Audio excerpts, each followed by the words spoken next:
والسماء والطارق وما أدراك ما الطارق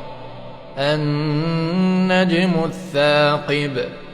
إن كل نفس لما عليها حافظ فلينظر الإنسان مما